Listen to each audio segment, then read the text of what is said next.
সরকারি আলা হযরত ওই জাহাজের উপর থেকে হাত লম্বা করে পানির নিচে থেকে কিতাব তুলে দিলেন। ইনি হলেন আল্লাহর প্রিয় মুজাদ্দিদ। আর আলেমের পার্থক্য কি? আব্বাজি আমার সোনা মানিকের, আবিদার আলেমের পার্থক্য বলতে গিয়ে একটি ঘটনা বলি আপনাদের সম্মুখে। একজন আবিদ খুব আল্লাহ আল্লাহ করে, সঙ্গে সঙ্গে ইবলিস শয়তান তার চেলা চামটা নিয়ে, আব্বা আমার একটা ঘোড়া নিয়ে মাল সাজিয়ে আবিদের দরজায় এসে আওয়াজ দেয়, আল্লাহর বান্দা বার হয়ে এসেছেন, খবর আমি আল্লাহর ফেরেশতা জিবরাইল আপনার জন্য এনেছি সওয়ারি। আল্লাহ আপনাকে মিয়ারাজ করার জন্য ডেকেছে। আবিদ মনে করছে সত্যি তো বড় ভালো কথা, আমাকে মিরাজে নিয়ে যাবে। আবিদ কিন্তু ইলমবিহীন আবিদের হালাত আপনাদের কাছে বলতেছি বাবা। পৃথিবীর সরজমিনে ওই আবেদকে আপনার ইবলিস শয়তান ঘোড়ার উপরে বসিয়ে চেলা চামটা সহ নিয়ে চলে যাচ্ছে। গভীর জঙ্গলে যাওয়ার পরে আপনার ওই আবিদকে, ইলমবিহীন আবিদকে জঙ্গলের ভিতরে ছেড়ে দিয়েছে। ইবলিস তাকে নষ্ট করে ফেলেছে। এ বাবাজি আমার, ওই ইবলিস শয়তান বলছে এবার দেখো আলেমের কত আহমিয়াত, আলিমের কত মারতাবা। ওই ঘোড়াকে নিয়ে চেলা চামটা নিয়ে মাল মাত্তা নিয়ে চলেছে একজন আলিমের দরজায়। আওয়াজ দিয়েছেন, আলিম সাহেব দরজাটা খুলেছেন। কি খবর? আমি আল্লাহর ফেরেশতা জিবরাইল আপনাকে মিয়ারাজে নেওয়ার জন্য এসেছি।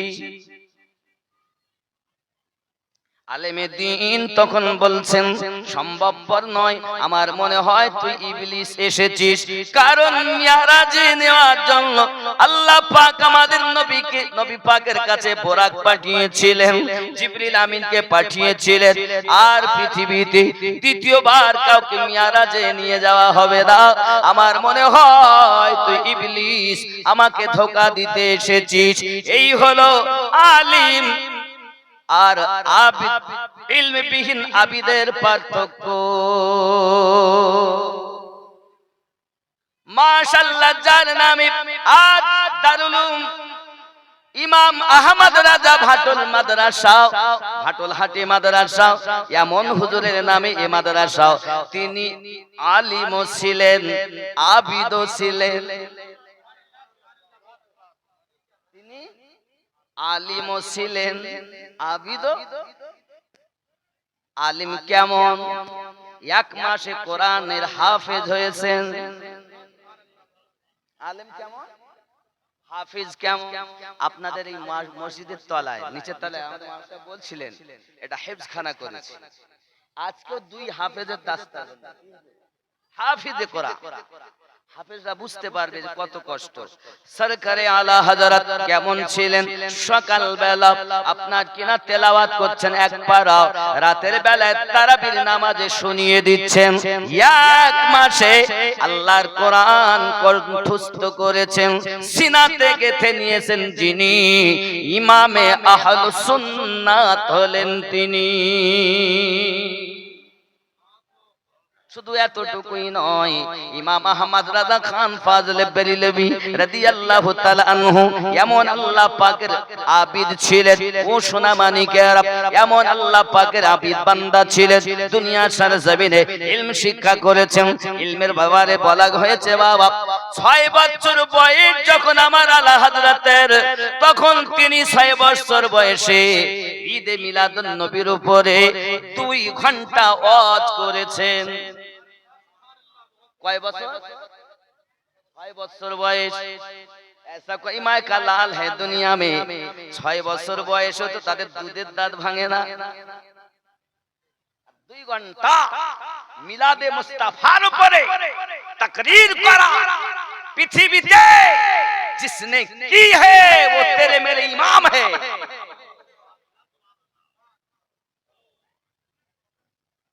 শুধু কি এতটুকু নাকি বাবা?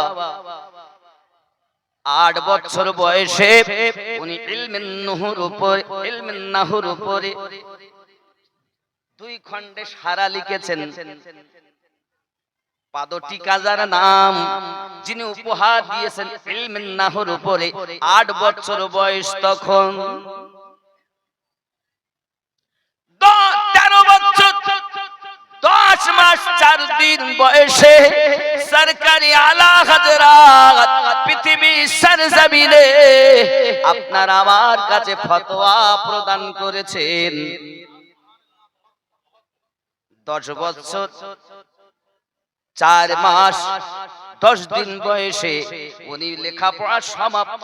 13 বছর 4 মাস 10 দিন বয়স উনি লেখাপড়া সমাপ্ত করেছেন, আর 13 বছর 10 মাসে ফতোয়া দিয়েছেন। ইনি আলা হযরত। বন্ধু আমার, পৃথিবীর সরজমিনে তার ইবাদতের তুলনা নাই।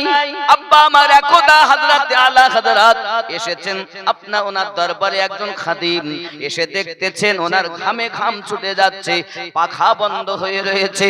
জিজ্ঞাসা করেন, হুজুর এই তো পাখা মাথার উপরে, পাখা চালালে তো আপনার ঘাম বার হয় না। ইমাম আহলে সুন্নাত বলেছিলেন, আমি যখন দিনের কাজ করি তখন আমি পাখা ব্যবহার করি, আহমদ রাজার দেহের জন্য বাতাস ছিল তাকওয়া। বন্ধু আমার, সরকারে আলা হযরতকে আমরা তখন চিনি যখন কাফেরের ফতোয়া দিতে হয়, তাছাড়া আমরা চিনতে পারি না ওনার ইবাদতের পাওয়ার কেমন।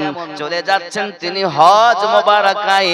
আব্বা আমার, দুশমনে নবী পাকে এমন একজন ব্যক্তির কিতাব হাতে করে নিয়ে দেখেন কিতাবটা যেন দুশমনীতে ভরা, সঙ্গে সঙ্গে ফেলে দিলেন সাগরে।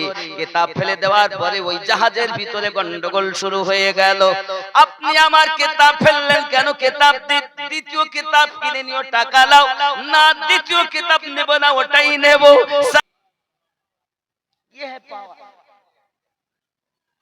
আবু জাহেল গর্ত করেছেন নবীকে মার। আল্লাহ পাকের দয়া, আমার আপনার নবী রাস্তা দিয়ে যাচ্ছে না, নামাজ পড়তে যাচ্ছেন না। আবু জাহেল যে খুললো সেই ভুলে গেল, সে যেতে গিয়ে কুয়াতে নিজে পড়ে গেল। কথা বুঝতে পেরেছেন? পড়ে যখন গেল, উপায় তো নাই বাবা, কি হবে এমন করে চিন্তা ভাবনা, কোনো তো উপায় নাই। ওখান থেকে চিৎকার মারে, কারণ আবু জাহেল বলেছিল মুস্তাফা যখন পড়ে যাবে চেঁচামেচি করবে, চেল্লাবে, খবরদার তাকে যেন কেউ উঠাবে না। সে যদি মারা যায় তাহলে আমাদের পৌতলিক ধর্মটা বেশি জোরদার করা যাবে। এই জন্য তার ডাকে সাড়া দেবে না, পড়ে গেলেই ভালো, মারা গেলেই ভালো। জোরে বলুন না উযুবিল্লাহ। বন্ধুরে, নিজে যখন কুয়ায় পড়ে গেল, সবাই কানে আওয়াজ ভেসে আসছে। আওয়াজটা তো মুস্তাফার আওয়াজ নয়, আওয়াজটা তো আব্দুল্লাহর বেটার নয়, আওয়াজটা তো মনে হয় আমাদের গুরুদেবের আওয়াজ। ভালো করে কান করে শোনে, সত্যি তো গুরুদেবের আওয়াজ। ছুটে ছুটে তারা কুয়ার কাছে গেছে, গিয়ে দেখে গুরুদেব পড়ে রয়েছে। ওগো গুরু, এ কাজ হলো কেমন করে শুরু? পরে শুনিস, আগে তোল, দম বন্ধ হয়ে যাচ্ছে। তারা রশি আনে, দেয় আধাত কম, বলে ভালো করে লিয়ে, আবার নিয়ে এসে এক গোছা ফিট করে, আবার আধাত কম, আবার আনে, আবার কম। যত রশি আনে, রশি জোড়া দেওয়ার পর আবু জাহেলের হাতে ফেলাতে পারে না, আবু জাহেল ধরতেও পারে না। আমার আল্লাহ বলেন, আমার নবীর দুশমন, দুশমনি করেছিস, আমি আল্লাহ পাক 3টি জিনিসের হেফাজতের দায়িত্ব নিয়েছি। এক হলো আমার ঘর বাইতুল্লাহ, আর এক হলো আমার কোরআন কালামুল্লাহ, আর এক হলো আমার বন্ধু হাবিবুল্লাহ। সুবহানাল্লাহ, সুবহানাল্লাহ। পারবে না পৃথিবীর জমিনে কেউ আমার হাবিবের ক্ষতি করতে পারবে না। দুনিয়ার কোন মানুষ আমার নবীর হেফাজতকারী নয়। আমার নবীর হেফাজতকারী যিনি, তিনি আমাদের রব, তিনি হলেন রব্বুল আলামিন। হেফাজত করেন যার, তিনি রাহমাতাল লিল আলামিন। সুবহানাল্লাহ, বহুত খুব। জবাব है ना इनका जवाब है वो भी बेमिसाल, वो भी ला शरीक है, ये भी बेमिसाल है। वो बनाने में बेमिसाल है, ये बनने में बेमिसाल है। एरा मासूम महबूब मुहीब में नहीं मेरा तेरा। সুবহান আল্লাহ। ঠিক না? যা নবীর তাই রবের, যা রবের তাই মুস্তাফা। এইটা ওনার, এইটা আমার, এরকম নয়। যাহা আছে সব ওনার। এই জন্য বলতে হয় নূরে হক কি জলবों ने दिल को जगमगा डाला, मुस्तफा की आमद ने मुस्तफा की आमद ने कुफ्र को मिटा সুবহান আল্লাহ, সুবহান আল্লাহ। नूरे हक की जलवों ने। জোরে বলো, আরো জোরে হবে না? আর একটু জোর হবে না? আব্বা আমার, আপনাদের আওয়াজ না হলে আমার এদিকে উঠবে না, বুঝতে পেরেছেন? আমার খুব বড় মুশকিল। হামার দিতে হবে না গো, আমিও মানুষ, আমি পাগলা লোক। माशाअल्लाह हम खुश है। नूरे हक की जलवों ने दिल को जगमगा डाला, मुस्तफा की आमद ने कुफ्र को मिटा डाला, हक की जलवों ने। उठ गया कलम जब भी मेरे आला हजरत का, उठ गया कलम जब भी मेरे आला हजरत का, नजदियों की साजिश को खाक में मिटा डाला। সুবহান আল্লাহ। ইয়া রাসূলুল্লাহ, ইয়া রাসূলুল্লাহ, জিন্দাবাদ, জিন্দাবাদ, জিন্দাবাদ। আল্লাহু আকবার। नूरे हक की जलवों ने थर थरा गए सारे, थर थरा गए सारे, खौफ से हुए लरसा, एक नन्हे असगर ने करबाला हिला डाला। सुभान अल्लाह। नूरे हक की जलवों ने। जोरे बोलो সুবহান আল্লাহ। আবু জাহেল পেরেশান, আরে কি ব্যাপার, পৌঁছাতে পারছিস না কেন? চেষ্টা কর, চেষ্টা করে কিন্তু কাজ হয় না। যত দেয় তত কম, যত দেয় তত কম। খেলা কার? আল্লাহ খেলা, যতই চেষ্টা কর হবে না। আবু জাহেল বলতেছে তোরা পারবি না আমাকে তুলতে, যাকে ফেলার জন্য গর্ত করেছিলাম তার কাছে গিয়ে ক্ষমা চা আর বল যে আমাদের গুরুদেব কুয়ায় পড়ে গেছে। আবু জাহেল ভালো করেই জানে যে মুস্তাফা ছাড়া আমার উপায়। আব্বাজি আমার সোনা মানিকেরা, তারা দলে দলে ছুটেছে। ওগো মুস্তাফা, উম্মতের দরদি, উম্মতের কান্ডারি, উম্মতের কষ্ট নবী সহ্য করতে পারেন না। সব থেকে বেশি উম্মতের কষ্টে যিনি কেঁদেছেন, পাবন কাঁদতেছেন, তিনি হলেন আমাদের নবী। ওনার কাছে গিয়ে যখন এই সংবাদটা দেওয়া হয়, আমার আল্লাহর হাবিব হিংসা মনে নয়, মায়ার মনে গুটি গুটি পায় চলতে আরম্ভ করেছেন। কুয়ার নিকটে যখন গেলেন, গিয়ে বলতে দেন কলেমা পড়ুন, মুস্তাফা আমাকে আগে উপরে তুলুন। যেই না আমার আপনার নবী ওপার থেকে হাত নিচু করেছে, আবু জাহেলের হাতে আমার নবী পাকের হাত মোবারক ঠেকে গিয়েছে, এক কানে উপরে তুলে দিয়েছেন।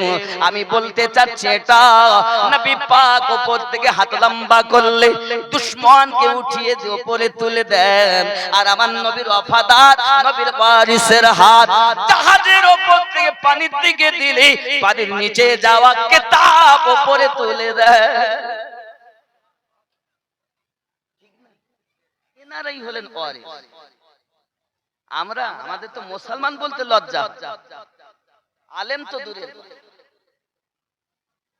আব্বাজি আমার সোনা মানিকেরা, কলেমা পড়লে ভালো হতো। আবু জাহেলের নসিবে তো কলেমা নাই। আবু জাহেল বলছে তোমরা জানো, চেষ্টা করেছো? হ্যাঁ করেছি। এত রশি দেওয়ার হাতে পৌঁছানো করেছি, হাতে ঠেকাতে পেরেছো না? যদি হাতে না ঠেকে, যেখানে রশি পৌঁছায় না হাত পৌঁছে যায়, কারণ ওই হাতটা আমার নবীর হাত, হাকিকাতে হাতটা আল্লাহর কুদরতি হাত। আল্লাহ পাক বলেন ইয়াদুল্লাহি ফাওকা আইদিহিম, সূরা আল ফাতা আয়াত নাম্বার 10। আল্লাহ পাক জানাচ্ছেন ইয়াদুল্লাহি ফাওকা আইদিহিম, আপনার হাতের উপরে আমি আল্লাহ পাকের কুদরতি হাত। যুবকের শরিয়াতে নবী পাকের হাত, হাকিকতে ওটাই আমার আল্লাহ পাকের হাত। আল্লাহ হাত থেকে পাক ও পবিত্র, স্থান থেকে পাক ও পবিত্র, জন্ম থেকে পবিত্র। জন্ম নিয়েছেন যিনি মুস্তাফা, তিনি জন্ম নেননি যিনি, রব হলেন তিনি। হাত দেখা যায় না যার, রব হলেন তিনি। আব্বা আমার দেখা যায় যার, জানে রহমত দুনিয়ার হলেও প্যার। খেয়াল করতে হবে সদা সর্বদা। ওই নবী আমাদের শিক্ষা দিয়েছে পৃথিবীর সরজমিনে, ও আমার উম্মতানেরা, তোমরা তোমাদের পিতা মাতাকে খেদমত করো। একজন সাহাবী এসে হাজির, ইয়া রাসূলুল্লাহ, ইয়া হাবিবাল্লাহ। আবু হুরায়রা রাদিয়াল্লাহু